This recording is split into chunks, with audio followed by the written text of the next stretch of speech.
Hola, ¿cómo están? Yo soy Carlos y bienvenidos a Calculando y Creando, donde aprender y estudiar es más fácil. El día de hoy vamos a estudiar identidades pitagóricas. Las identidades pitagóricas son relaciones que involucran funciones trigonométricas, las cuales se expresan en forma de igualdades usando el teorema de Pitágoras. Para obtener las identidades pitagóricas ocupamos tres diferentes cosas. Primero ocupamos el círculo trigonométrico. El círculo trigonométrico es un círculo cuyo radio es la unidad. Ocupamos las funciones trigonométricas seno, coseno, tangente, cotangente, secante y cosecante de un ángulo teta, un ángulo cualquiera, y finalmente el teorema de Pitágoras. El teorema de Pitágoras nos dice que la sumatoria de los catetos de un triángulo rectángulo elevado al cuadrado es igual a su hipotenusa al cuadrado. Nuestras identidades pitagóricas se dejan en función de las funciones trigonométricas, es decir, partimos del primer caso donde nosotros decimos que nuestra hipotenusa vale la unidad. Tenemos los catetos A y B y tenemos un ángulo teta, es decir, un ángulo cualquiera.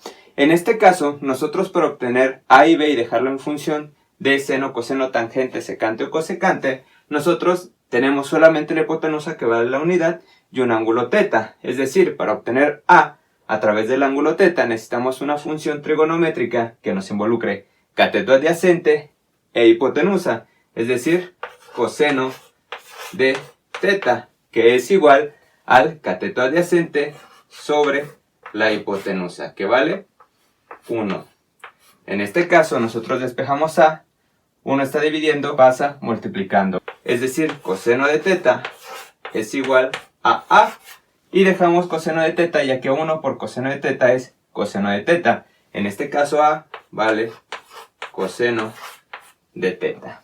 Para B nosotros necesitamos una función trigonométrica que involucre el cateto opuesto y la hipotenusa, es decir, seno de teta, que es igual al cateto opuesto sobre la hipotenusa. En este caso despejamos B y es igual al seno de teta. Está dividiendo, pasa multiplicando. 1 por seno de teta es igual al seno de teta. Y B va a quedar en función del seno de teta. Así nosotros tenemos coseno de teta, seno de teta, y podemos aplicar el teorema de Pitágoras, que dice que la sumatoria de los catetos al cuadrado, es decir, coseno cuadrado de teta, más seno cuadrado de teta, va a ser igual a la hipotenusa elevado al cuadrado, es decir, 1 al cuadrado. Coseno cuadrado y seno cuadrado lo podemos dejar expresado, ya que teta representa un ángulo cualquiera, y 1 al cuadrado es 1 por 1, que básicamente es 1. Y en este caso obtenemos nuestra primera identidad pitagórica. Ahora, ya tenemos nosotros el primer caso donde decimos que la hipotenusa vale la unidad. ¿Qué pasa si el cateto adyacente ahora vale la unidad? En este caso nosotros tendríamos que obtener el cateto opuesto y la hipotenusa y dejarla nuevamente en función, ya sea de seno, coseno, tangente, dependiendo del caso. Es decir, ahora tenemos teta y necesitamos obtener una función trigonométrica que nos involucre el cateto opuesto y el cateto adyacente, ya que ahora solamente conocemos el cateto adyacente que vale la unidad. En este caso, podemos tener una función entre el cateto opuesto y cateto adyacente que es la tangente de teta. Es decir, cateto opuesto sobre cateto adyacente. Despejamos B, está dividiendo, pasa multiplicando, 1 por tangente de teta es igual a la tangente de teta, y eso es igual a B. Y dejamos el cateto opuesto en función de la tangente de teta. Y ahora solamente obtenemos la hipotenusa, es decir, una función trigonométrica que nos involucre el cateto adyacente y la hipotenusa, que es el coseno de teta. En este caso es igual a cateto adyacente sobre hipotenusa. Nosotros podemos despejar C, ya sea dividiendo, pasa multiplicando, es decir, C por coseno de teta es igual a 1. Y despejamos coseno de teta, está multiplicando, pasa dividiendo. C es igual a 1 entre el coseno de teta. Y si recuerdan el video de funciones trigonométricas, es una función recíproca, es decir, 1 entre el coseno de teta es igual a la secante de teta. Y nuestra hipotenusa la podemos dejar en función de la secante de teta. Y aplicamos nuevamente el teorema de Pitágoras, es decir, 1 al cuadrado, que va a ser 1, más tangente al cuadrado de teta, un ángulo cualquiera, es igual a la secante cuadrada de teta. Y obtenemos nuestra segunda identidad pitagórica. Y el tercer caso, es decir, ya aplicamos primero donde nuestra hipotenusa vale la unidad, donde nuestro cateto adyacente vale la unidad, y ahora nuestro cateto opuesto valdrá la unidad y tendremos que obtener A y C, es decir, dejarlos nuevamente en función de seno, coseno, tangente.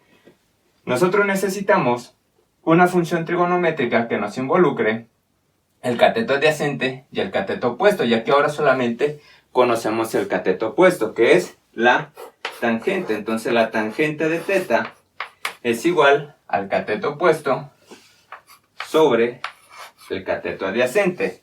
Está dividiendo, pasa multiplicando. A por la tangente de teta es igual a 1. Está multiplicando, pasa dividiendo. A es igual entre 1 sobre la tangente de teta.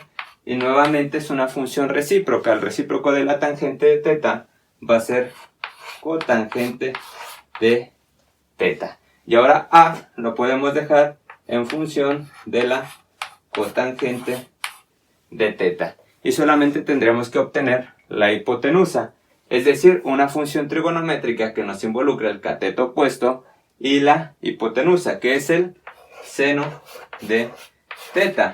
Es decir, seno de teta va a ser igual al cateto opuesto sobre la hipotenusa. Despejamos nuevamente, está dividiendo, pasa multiplicando. C por el seno de teta es igual a 1. C es igual, está multiplicando, pasa dividiendo. 1 entre el seno de teta.